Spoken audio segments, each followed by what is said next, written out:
Okay, so started out with the low-cost solution. Cheap stuff. How many of you like cheap stuff?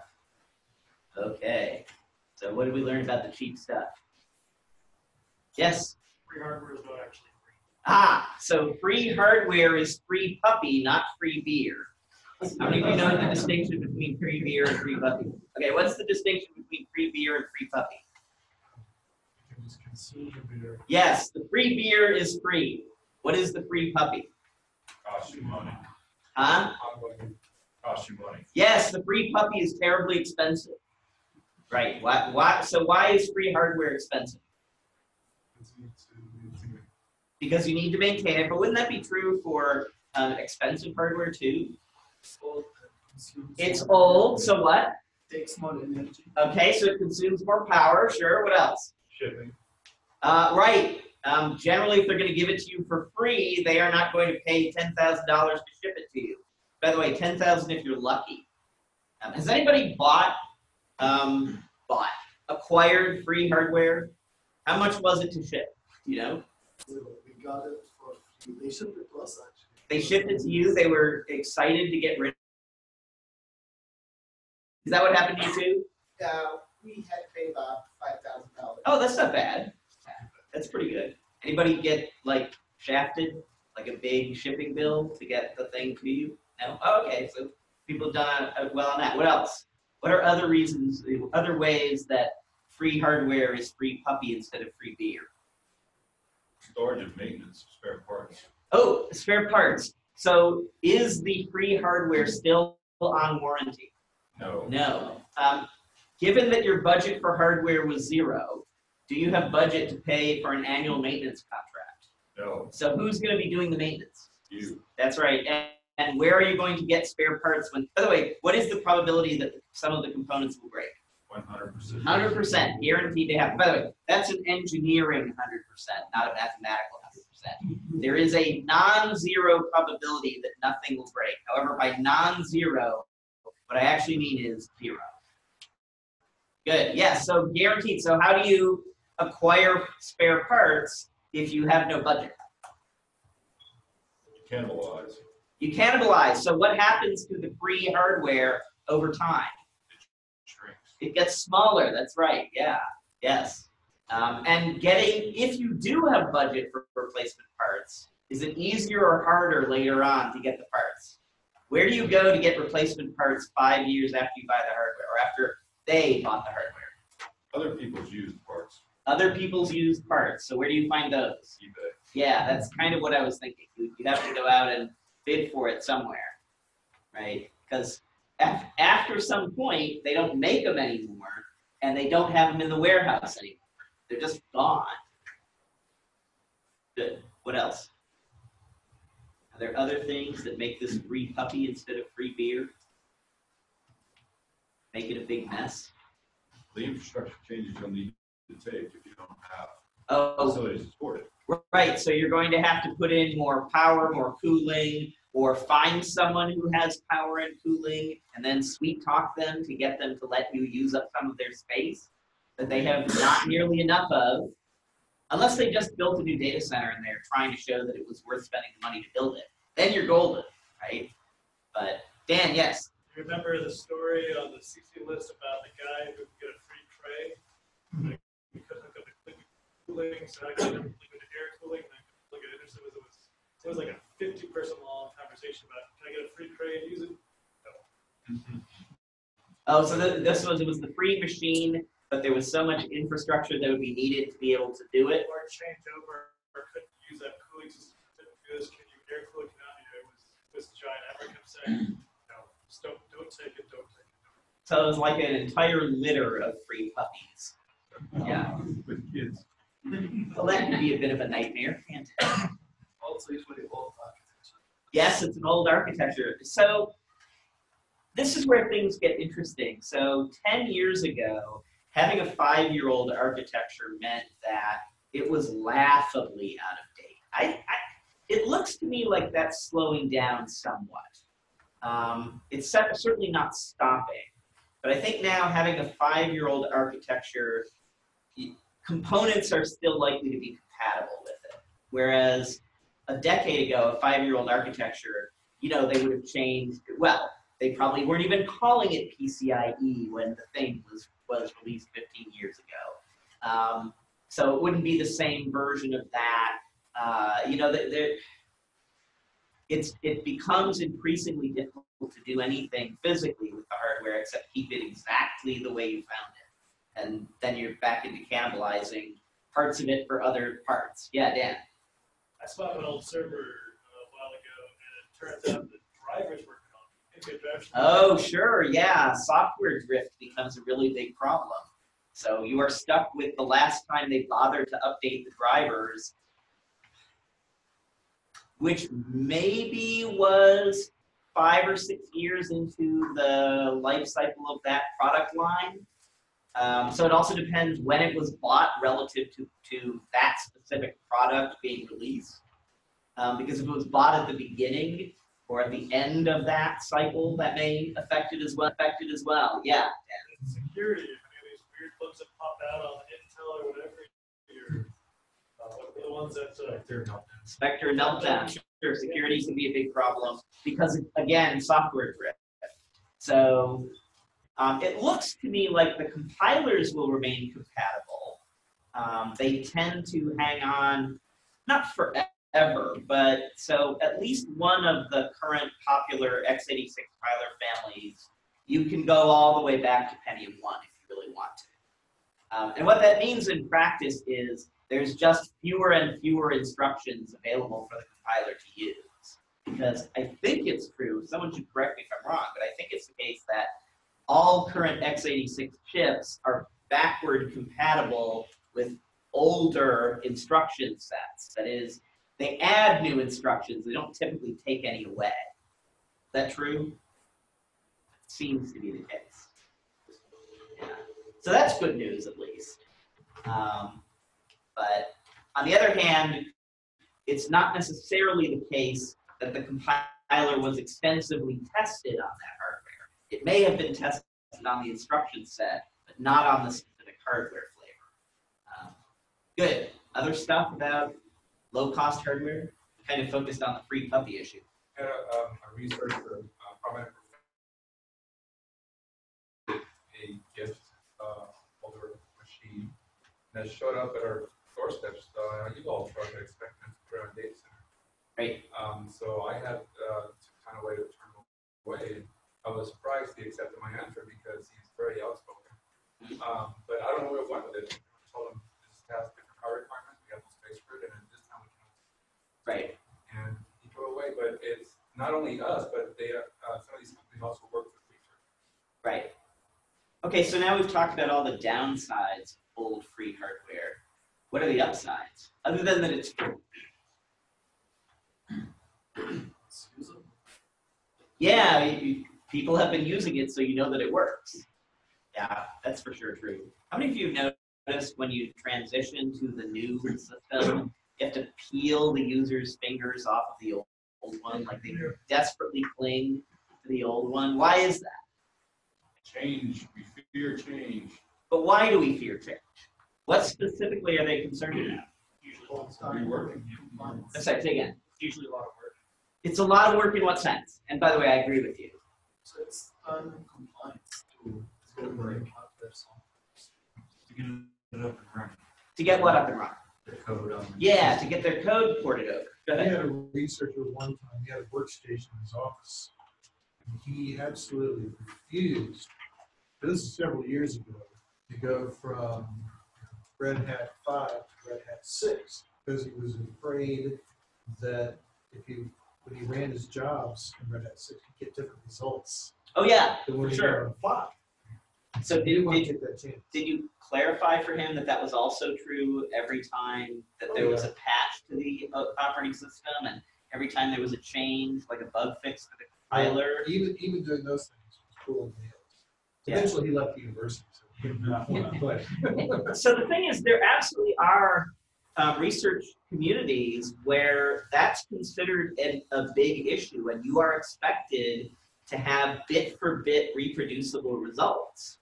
And I will tell you that at least in the context of numerical work, doing floating point stuff, I think if your numerical method is so brittle that it has to be bit for bit identical in order for it to be an acceptable result, then the problem is your numerical scheme and not the bits. But that doesn't mean they're interested in that point of view, right? One of the difficulties is it's already massively approximated. And so the question of, is it a little bit approximated this way or a little bit more approximated that way? To me, that seems like the wrong question. But there are research communities where if you can't answer that question satisfactorily, you're not getting published and you're not going to get the grant. Good. All right, so move on to the next session. What was number 2? Oh, non-traditional discipline. So what did we learn about that?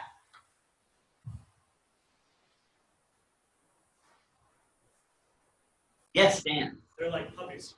They're like puppies in the sense that they're a lot of work and they make a mess.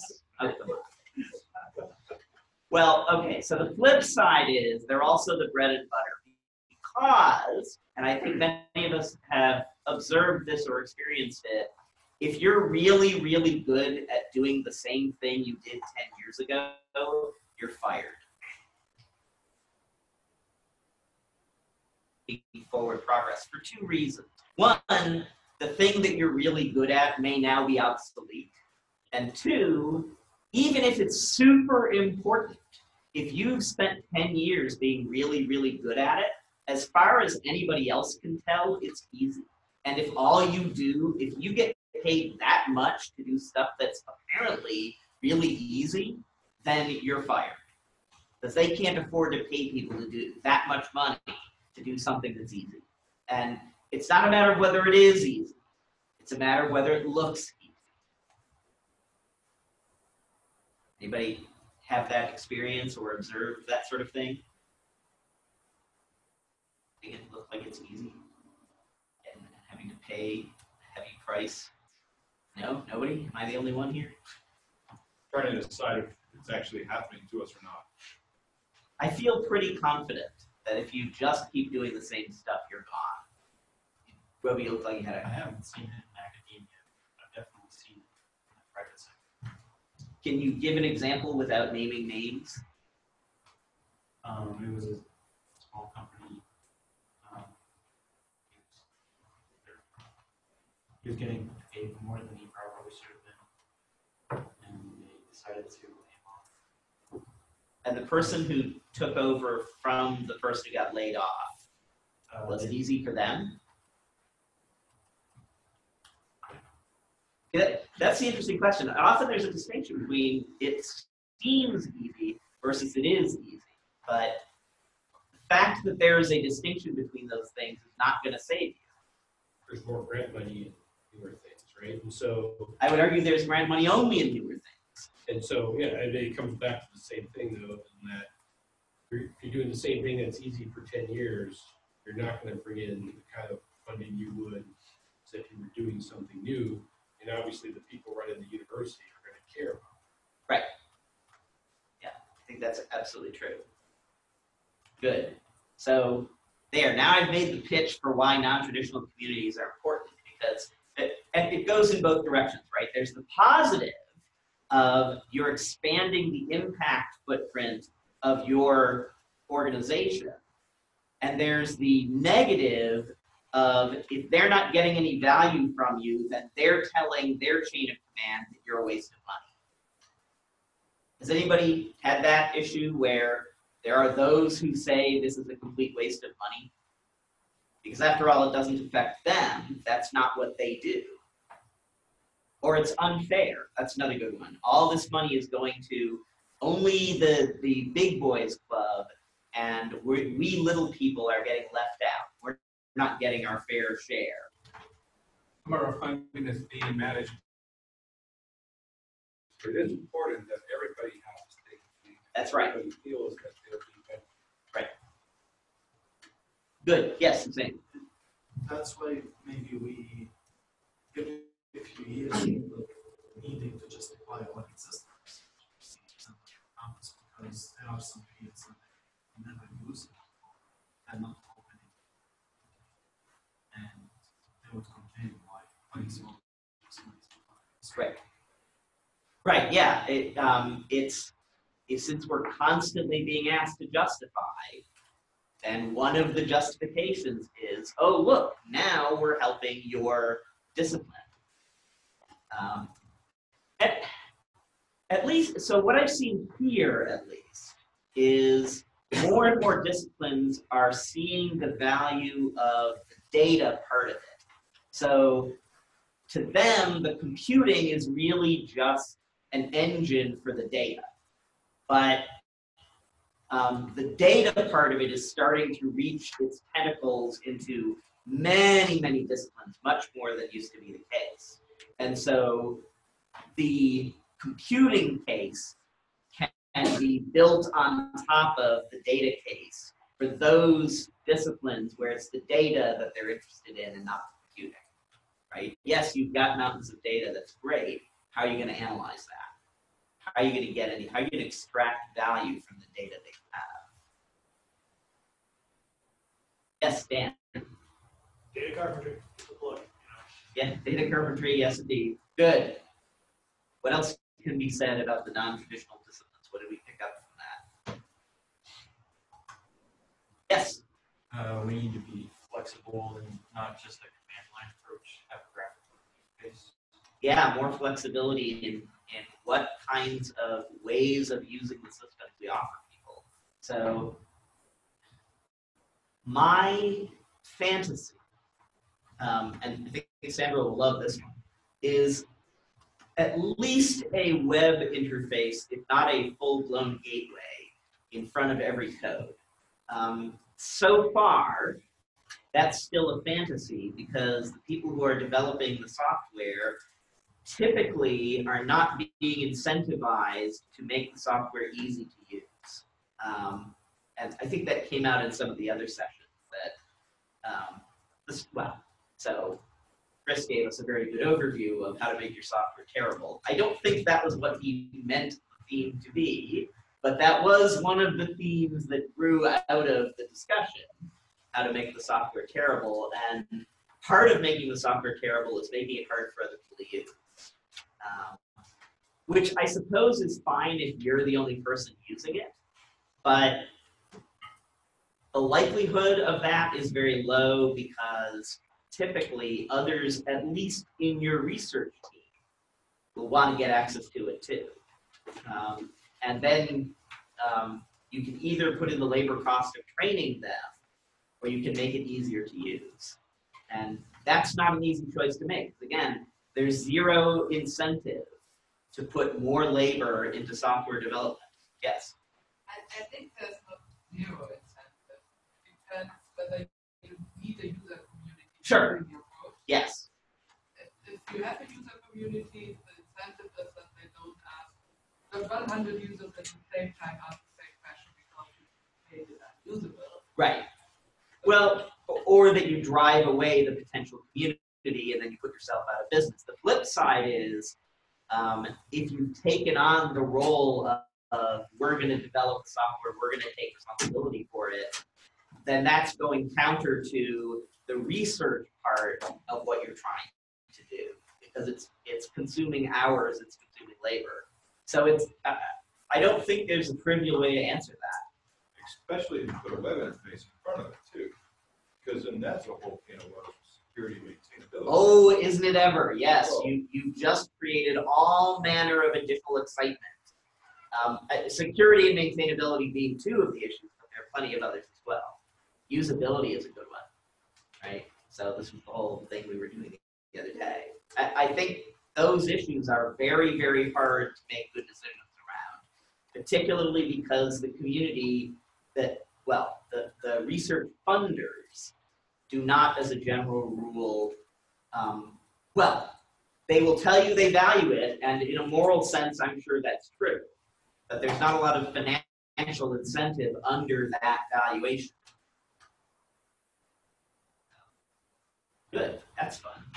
All right, mapping research requirements to software tools. I very much enjoyed that session. It was not what I expected it would be, but it was a very valuable thing that it was. Reinforces that I don't know what I don't know. Well, and in fact, so I begin to think part of this is in order for us to be effective at facilitating research, it's not that we have to become experts on these subjects, but we have to get sort of a broad overview of some of these issues, start to get a feel for them. One of the things that I noticed, and if I had written this talk, I would have had the same thing, is it was heavily about physical sciences and engineering. That would have been the same for me too. But it didn't cover a lot of life sciences, social sciences, humanities, which certainly on the software development side, there are many issues that are very similar. But in terms of the, let's call it the math, can be very different.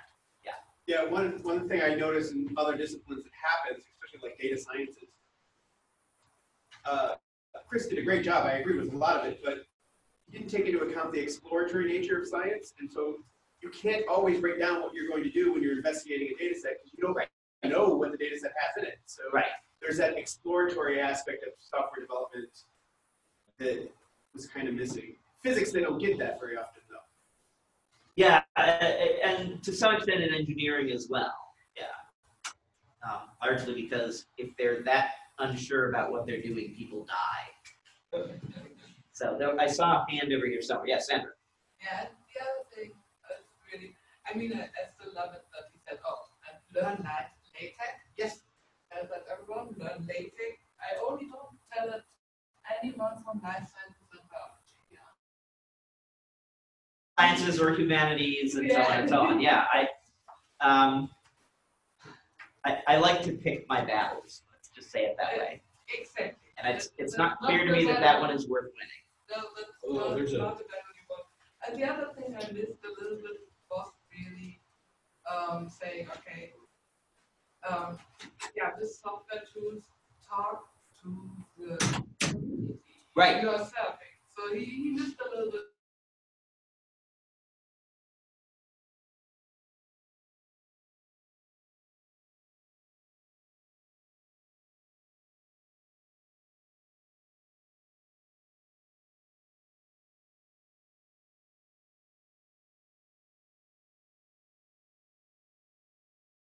And the exploration, but you don't want to be flying completely off the radar. You want to be using the best practices you know of, and trying to identify the best tools you can get your hands on. I think another important part of this is, depending on whether you are a developer of software or you aren't a developer of software, as a developer of software, how do you do it in a way that would be valuable to the people who are going to consume it? And as a consumer of software rather than a developer, how do you influence the direction that the developer community takes for the software that's relevant to what you're trying to do? I think those are really important questions too. I mean, I love those.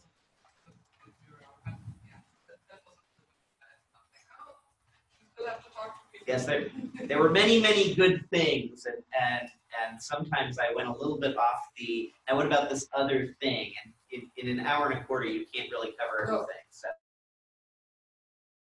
Lines of learning LaTeX, picking your battles. I would say, and I'm talking specifically about biology, is that there are some battles I'm about ready to fight, and some of those are common data formats such as HDF5 and CDF. Biological sciences is all over the board with what they want to do, and then you go to deliver that data in some format and it's a mess. So I do think there is a point where you need to start picking some battles on these underserved or these non-traditional disciplines before they get out of hand and say, don't do stupid things. So this raises an interesting question, because when I think about issues like that, I know that our user community here, very few of our users write their own code, and very few, even fewer, contribute to community codes. I think there are a grand total of 2 groups on campus here that contribute to community codes. And maybe, I don't know, would you say 10% of our users are writing their own code. Is that probably about right? 10, 15? And the rest of them are running mostly community, a bit of commercial, but commercial's pretty small, probably 10%. So Less than that. say 75% or more of our users are not developing code. They're just downloading or having us download some community code. And probably 90% or more are not developing code, period. Yeah, Sandra. And I was second that, so I reacted on biologists, for example, how I can. The only battle I picked was I showed them Galaxy as a workflow-enabled science gateway, and they are using it. Thank you. Right. So the questions are less, effort is less. So maybe part of the question, because I understand the battle you're getting ready to fight, and here it would be pointless to have that battle within the institution because they're not writing the codes, they're not making these decisions. So the sort of zoom out question from that is, what can we as the research computing community do to influence those decisions that are being made by the developers of these community codes? How do we get the word to them about what would be better practices? Dan. All right, first off, as a biologist, I'm offended that you think CSV data isn't in common format. That is a real thing. Okay. Just want to throw that one in. Text.txt is a real thing. Yeah. On the other hand, this biologist I've been working for really for years in software development and use like robots. They're fantastic. They're really good. I mean, they follow best practice. So there are two observations that I have.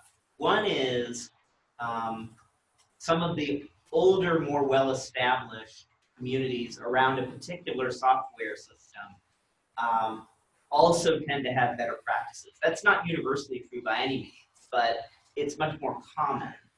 But the other part of it is, especially chemistry, the discipline want to do is much more well-defined and in some sense much more focused in scope than almost any other discipline. And so when we see, okay, there's like 10 or 15 codes that are popular among chemists, I don't think any other top-level discipline is so focused in what they're doing, has so much, I don't want to say uniformity, but similarity in the problems that they're trying to tackle, that you'd see that same thing happening in those other communities. I mean, so if you look at biosciences, sure, there's BLAST, right? And a few other codes like that that are super duper popular. Each one of which has an itty bitty tiny sub community built around it. And that is much less true in chemistry, and that's much less true, I think, in at least some of the engineering disciplines.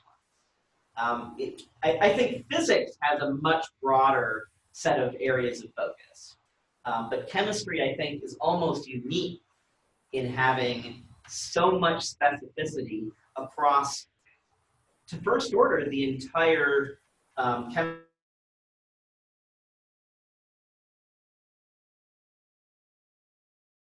biosciences than it does like chemistry. Dirk, you look like you had a point. I was just. Oh, okay, great. I like when people agree. Although I also like people disagreeing. Have a nice fight. Jeff. But I will say, though, that our observation, there's a lot of people that are in the middle of the ground. They're not writing hardcore code. They're running R or Python, and they're writing their little things for themselves, and then the output is some ridiculous thing. So I do think there's room to fix some of this problem, too. Yeah, just out of curiosity, because I haven't played around enough with R to really know about this stuff, but is there an R binding for things like HDF? There is. Okay. So that might be easier to win in that case. If it's easy to teach them. And it's a mental space, too. Sure. But and by the time the research is done, when you go to deliver the data, you just like.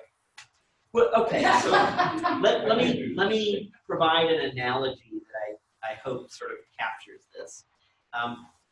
people don't start backing up their laptop hard drive until they've had one fail, and people don't go to RAID 6 until they've had a RAID 5. And you can't blame them because we're the same as they are. It's just in this specific narrow area, we happen to know what the consequences are, and we've already adopted the fear of those consequences because deciding wrong can be career ending, right? You sure as heck don't want to be the person who did a RAID 5 of 18, 14 terabyte drives. You don't want to be that person. Because you know you're never going to work, you're going to be selling shoes. Yeah, Dan. What a class, something I learned this week from Dirk. You did a great job using analogy, but you use jargon in your analogy. Wait, me or him? You Which one? About raid or thing, analogy, you're supposed to make your. Well, I figured you guys probably knew what that was. How many of you know what RAID means? Yeah, so I feel okay about that. Not gonna get bogged down in that one, Mr. Smart. Yeah. All right, we got one more piece, which is the job families discussion. What did we learn? There's progress being made. There is progress being made, yeah, that's true. Yes? I'm really excited about these because I'm trying to restructure some stuff at our university, and we're building a whole new center, and I really like having something grounded that I didn't say I made up. It's nice to be able to say, look at all these other universities, they think this is a good idea too.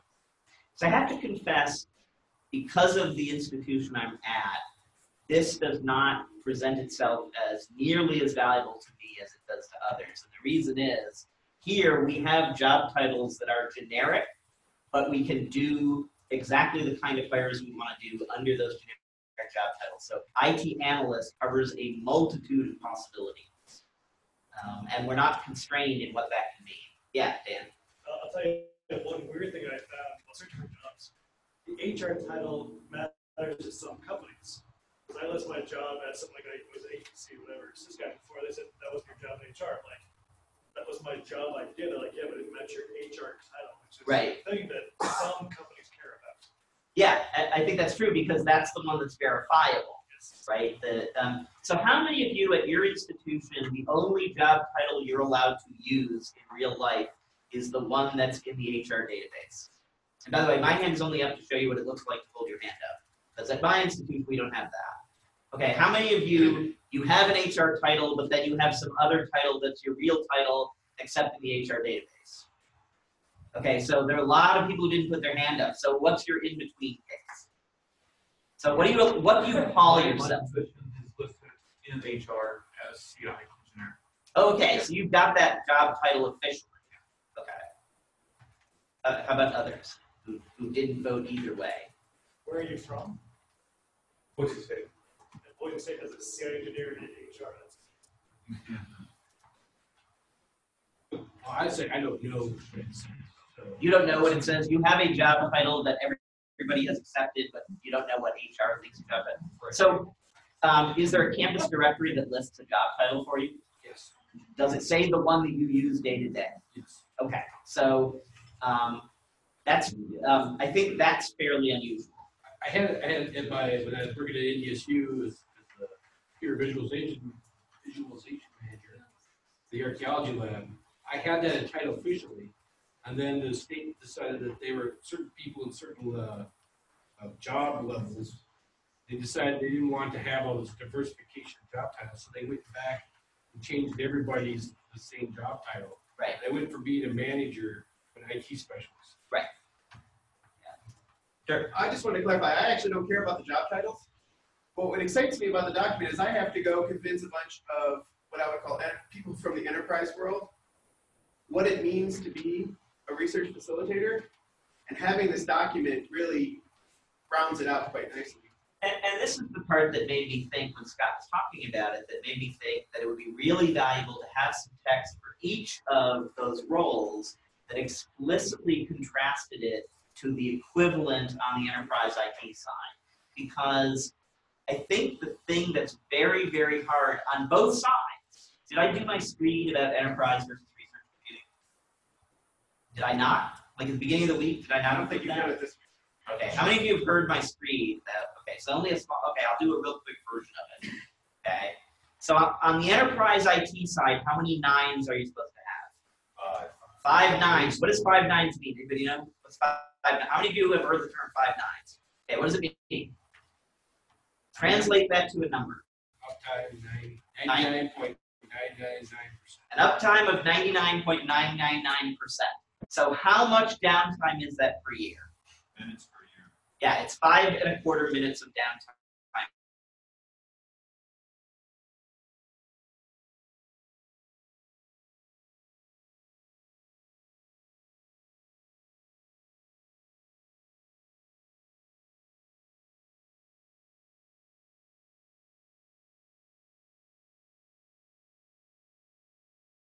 So I won't say the name of the airline, but there was a major national airline that had a data center that went down. The power in the data center went down for 5 hours 2 years ago. And the cost, the lost money associated with that 5 hours of downtime was $150 million. So that's $1 million of downtime for every 2 minutes, $1 million of loss for the flavor of it. So what happened to the people who were responsible for making sure that the power was always on in that data center? They were fired, right? Heads rolled, or at least assistant heads. So on the enterprise side, if it's not secure and hardened and established technology and best practices, if it's not all of those things, you're fired. So you're going to make sure that things are 5 nines, because the alternative to 5 nines is selling pencils out of a cup. So far, so good? Okay. How about on the research computing side? How many nines do we want? A 9 would be good.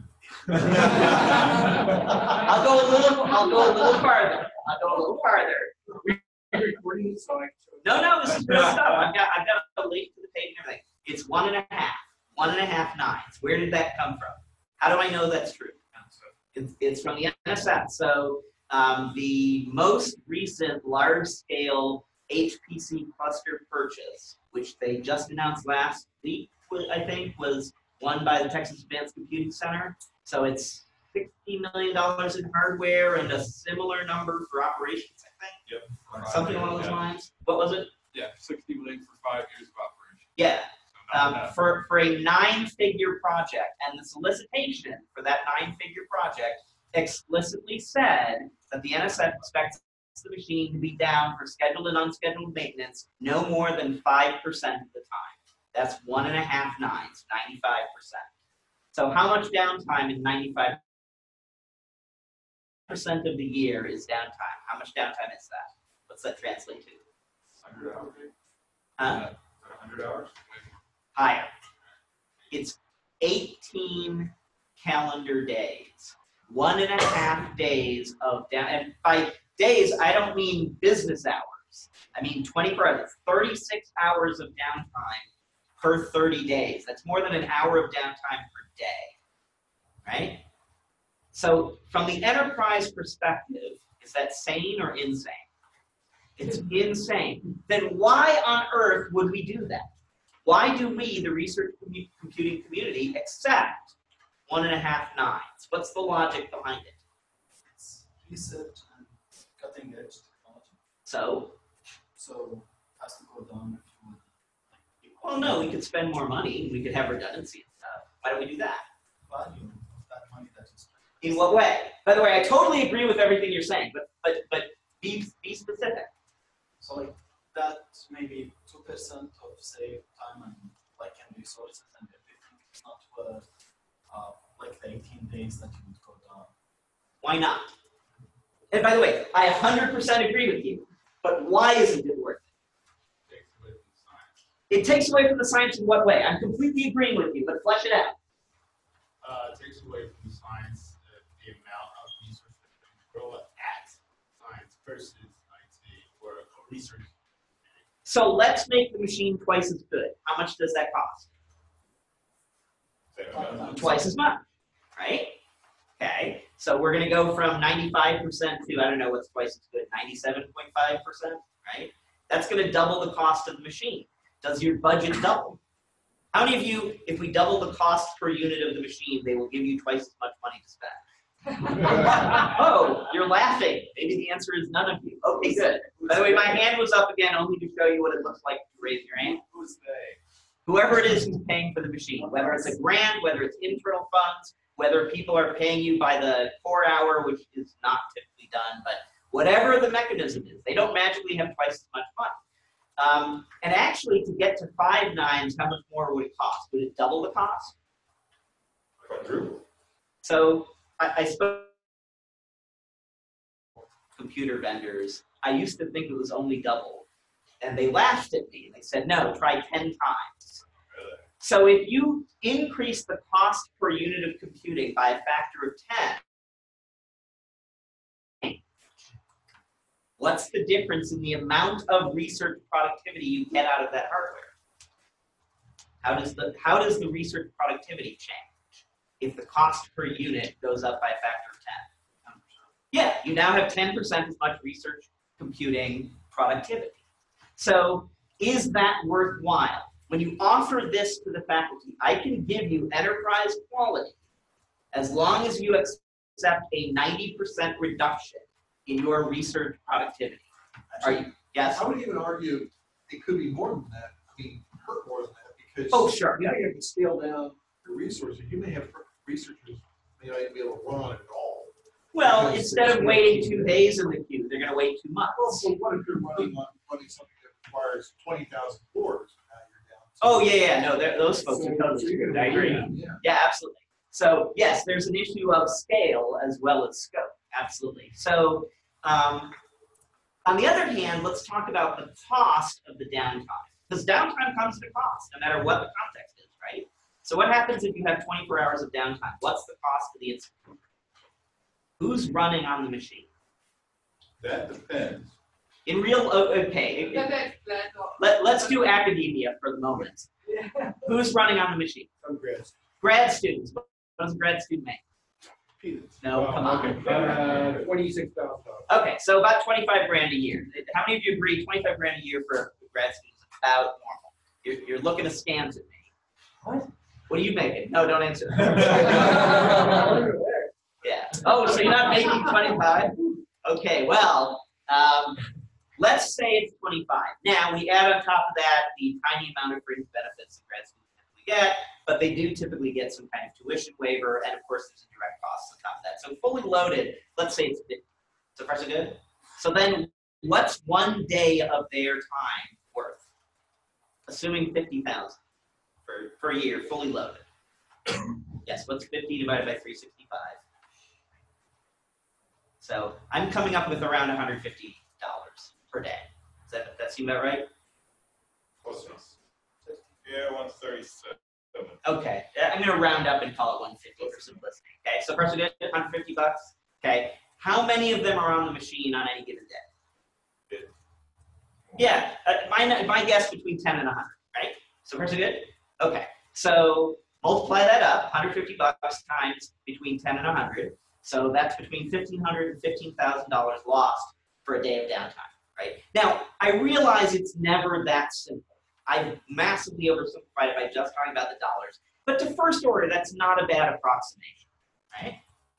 Okay, so we're out You're assuming 15,000. that- you're assuming that all they're doing as a grad student is working on the system. Oh yes, in reality it's even less loss because they could be writing papers and creating posters and whatnot and taking courses and all the things that grad students do. I absolutely agree with you. $15,000 for that day of downtime, right? But that $15,000, those 10 to 100 grad students are coming from, let's say, 10 to 50 different research groups. So when you slice it up by research team, the worst any research team is out for that day of downtime is $1,500, right? So they'll cheerfully trade $1,500 worth of loss for a factor of 10 improvement in overall productivity, once you explain it to them that way. So that's my little screed about why we only seek 1.5 nines. So the things that we do to achieve 1.5 nines And we're totally serious about it, right? Like, when we buy from a vendor, we complain about how over-engineered the servers are. They're too good for what we're trying to do, right? We'd like them to be junkier, because then what would they also be? Cheaper. They'd be cheaper, right? We could have more of them, which would improve our research productivity.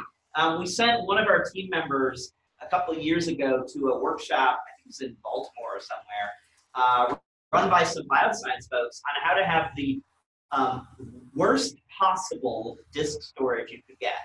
So it was hand-rolled, let's see, it was Luster on top of ZFS using consumer-grade spinning disk. And the idea was that would get you the maximum capacity per dollar. And in exchange, it would crash from time to time. And that was totally cool, because the goal was the total capacity, not absolute uptime.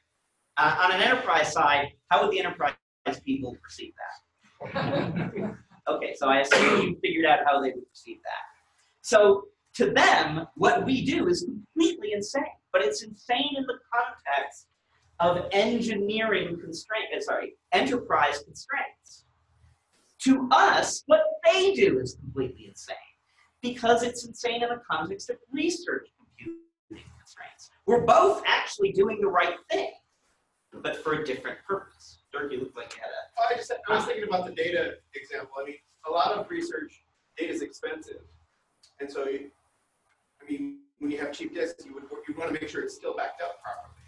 Yeah, but there may be even cheaper ways to get the secondary copies. They were looking at the primary working copy. They wanted multi-petabyte disks for tiny amounts of money. And that was the way to accomplish that. Right? Good. So that's my little screed about enterprise versus research. And the trick is not those enterprise people are crazy, or for that matter, not those research computing people are crazy, but rather those enterprise people or those research computing people are trying to accomplish a very different goal from what we're trying to accomplish. And so the financials are structured in a very different way. And so then how do you square that circle? How many of you, your organization, your research computing organization is part of central IT? And now I'm having my hand up in the air because I'm one of them. Okay, it's part of the VPR's office? Other. Okay.